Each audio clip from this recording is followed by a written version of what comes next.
O-level exam එකට තව ටික දවසයි. ඉතින් තාමත් රචනාවක් ලියා ගන්න අමාරුද?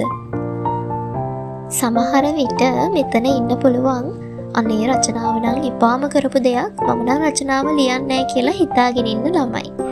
ඉතින් මේ වීඩියෝ එක ඔයාලට අනිවාර්යයෙන්ම අපි රචනාව ලියමු. ලකුණු 25ක් ඔයාගේ කරගන්න 25ක්ම නැතන් 24ක් 20ක් මට්ටමකට හරි යන්න ඔයාට මම මේ කියලා දෙන දේවල් ගොඩාක් වැදගත් වෙයි. ඉතින් වැඩි කතා නැතුව අපි යමු අද වීඩියෝ එකට. ඉතින් අපිට රචනාවක ප්‍රධාන කොටස් තුනක් දැක ගන්න පුළුවන්. ඒ තමයි හැඳින්වීමේ කොටස, කරුණු, ඒ වගේම අවසානය. ඉතින් මෙන්න මේ කොටස් තුනට අදාළව ඔයාලා අනිවාර්යයෙන්ම රචනා සැකිල්ලක් හදන්න ඉගෙන ගන්න ඕනේ. ඔයාලා මේ තාක් දුරට ලියපු පේපර්ස් වලදී කවදාවත් රචනාව කියන දේ ලියන්න නැතුව ඇති. එහෙනම් අනිවාර්යයෙන්ම ඔයා මෙන්න මේ කියන සැකිල්ල හදාගන්න ඕනේ. මොකද ඔයාලට රචනාවක් ලියද්දි මතුවෙන ගැටලු කිහිපයක්ම තියෙනවා.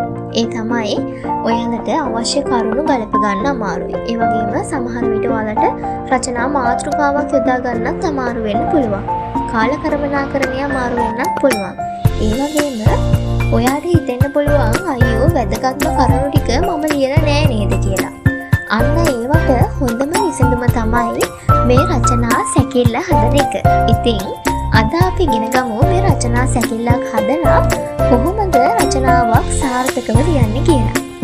දැන් ඔයාලට සරල මාතෘකාවක් ඉදිරියේ දැක්වෙනවා. පරිසරය සුරකිමු. කොහොමද අපි මේ මාතෘකාවට රචනා සැකිල්ල ගොඩනගන්නේ? අපි මුලින්ම කරන්න ඕනේ මම ඔයාලට කලින්ම කිව්වා නේද අපේ රචනාවක ප්‍රධාන කොටස් තුනයි කියලා. ඉතින් අපි මුලින්ම කරන්න ඕනේ හැඳින්වීමේ කොටස ලියන එක. ඉතින් අපි එතනදී පරිසරය කියන්නේ මොකක්ද කියලා හඳුන්වන්න ඕනේ.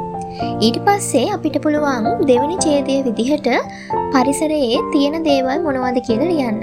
ඔයාලා දන්නවා චූටි කාලේ ඉඳන් ලියන මාතෘකාවක් තමයි මේ පරිසරය සුරකිමු කියලා කියන්නේ. ඉතින් ඔයාලට පුළුවන් පරිසරයේ තියෙන දේවල් ටික මෙතනදී ලියන්න. ඊට පස්සේ අපිට ලියන්න පුළුවන් පරිසරයෙන් ඇතිවන ප්‍රයෝජන. ඉතින් අපිට මේක ලියන්න පුළුවන් පරිසරයේ තියෙන ගස්වැල් නිසා අපිට මොනවද හම්බ වෙන්නේ? පරිසරයේ තියෙන වාතය නිසා අපිට මොනවද හම්බ වෙන්නේ? පරිසරයේ තියෙන ජලය නිසා අපිට මොනවද හම්බ වෙන්නේ?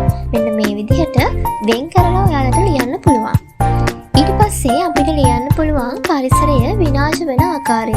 කොහොමද පරිසරය විනාශ වෙන්නේ? මිනිස්සුන්ගේ ක්‍රියාකාරකම් නිසා විනාශ වෙනවා. ස්වාභාවික ආපදා නිසා විනාශ වෙනවා. ඉතින් මෙන්න මේ දේවල් ටික අපිට මෙතනදී ලියන්න පුළුවන්. ඊට පස්සේ අපිට අවසාන වශයෙන් ලියන්න පුළුවන් පරිසරය ආරක්ෂා කරගෙන අපි ලස්සනට ජීවත් වෙන්න ඕනේ කියලා තවත් කෙනෙක්ට ආදර්ශයකුත් දීලම අපිට රචනාව අවසන් කරන්න පුළුවන්. ඉතින් ඔන්න ඔය ටික තමයි අපි රචනා සැකිල්ලේදී හදාගන්න ඕනේ. ඉතින් රචනා සැකිල්ල මම ඔයාලට දැන් තිරේ දක්වනවා. මේකත් බලාගන්න. ඊළඟට මම ඔයාලට කියන්නම් රචනාවේ ලකුණු ගන්න ක්‍රම කිහිපයක්. ඒ තමයි අපිට දෙන්නේ ඡේදයක්නේ. අන්න ඒ ඡේදයෙන් නිවැරදි මාතෘකාවක් යොදාගෙන අපිට පුළුවන් අපේ රචනාව ලියන්න. ඉතින් ඒ රචනාව ලියනකොට අනිවාර්යෙන්ම මාතෘකාව ලියන්න ඕනේ. ඒ මාතෘකාව ලියද්දී ඔයාට පුළුවන් ඔයා ලියන පෑනෙම මාතෘකාව ලියලා අඩිරුණ තියලා ඉල් දෙකක් ගහන්න. ඉතින් මේක අනිවාර්යයි. ඒ වගේම අපිට පුළුවන් රචනාව ලියාගෙන යනකොට ඡේද වෙන් කරන්න. අපි මේක නිවැරදිව ඡේද වෙන් කරන්න ඕනේ.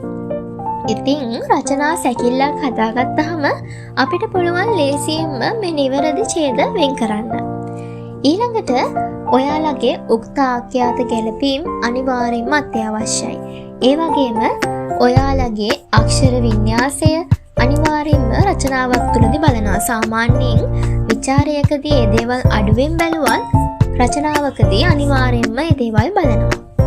අපි රචනාවක් ලියනකොට රෝල් අරින්නේ නැහැ කියන එක අපි ඔළුවේ තියාගන්න ඕනේ. මොකද මම දැකලා තියෙනවා ගොඩක් ළමයි රචනාවක් ලියනකොට රෝල් අරිනවා. ඒ වගේම අපි මතක තියාගන්න ඕනේ දෙයක් තමයි රචනාවේ ඡේද පටන් ගන්නකොට අපි රෝල මැදින් පටන් ගන්න එක.